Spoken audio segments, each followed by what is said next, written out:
Ito's here. Well, good afternoon, everybody. Thanks for making your way here in the wind and unpredictable weather that we're having and enjoying.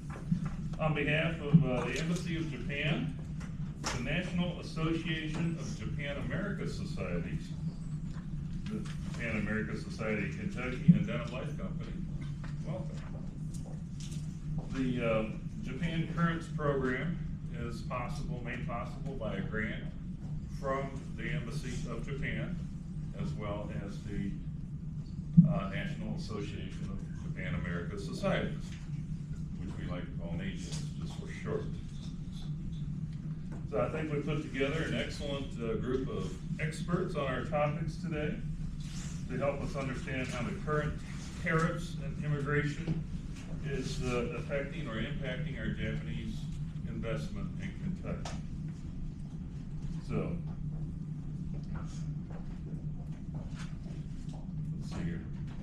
Before we start, I'd like to invite you to the Vine after this downtown for opportunity to network and I guess check out the new facility there. So, without further ado, Devin, you split the cabinet and you will do a little intro and go from there. Thank you. Thank you, Renee. Thank you for that warm introduction, Renee. So, good afternoon, everyone. My name is Devin Richardson, and I'm a director at the Cabinet for Economic Development. As a part of my role, I work as a single point of contact for the Cabinet with all the Japanese companies throughout the state. And prior to this, I was a U.S. diplomat for 3 years at Embassy Tokyo, where I worked on consular policy, so mostly visas and American citizen services, and on economic policy. So, right at the beginning of the Trump administration, I was handling a lot of the tariff policy, specifically with automobiles and the manufacturing portfolio there. So, as a member of the Cabinet and someone who has a really deep fondness for Japan, I cannot stress enough the importance that Japan has to our communities in Kentucky.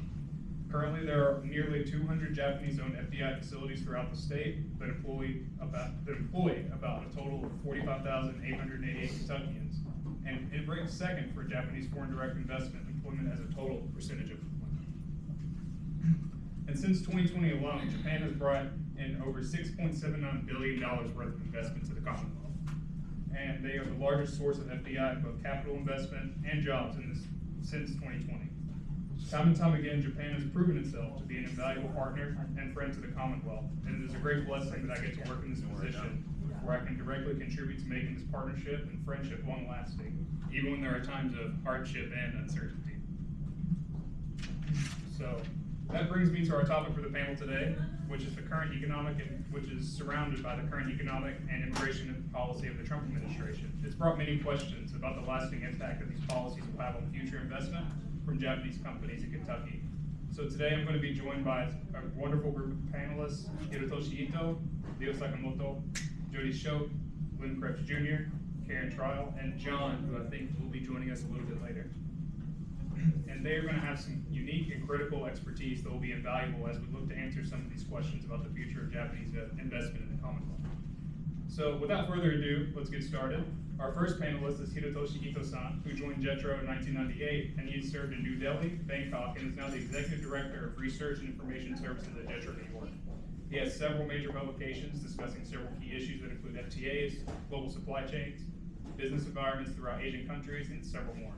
Today, he will be providing us an economic overview of the current business climate for Japanese companies due to President Trump's current policies and how these companies can navigate this current business climate.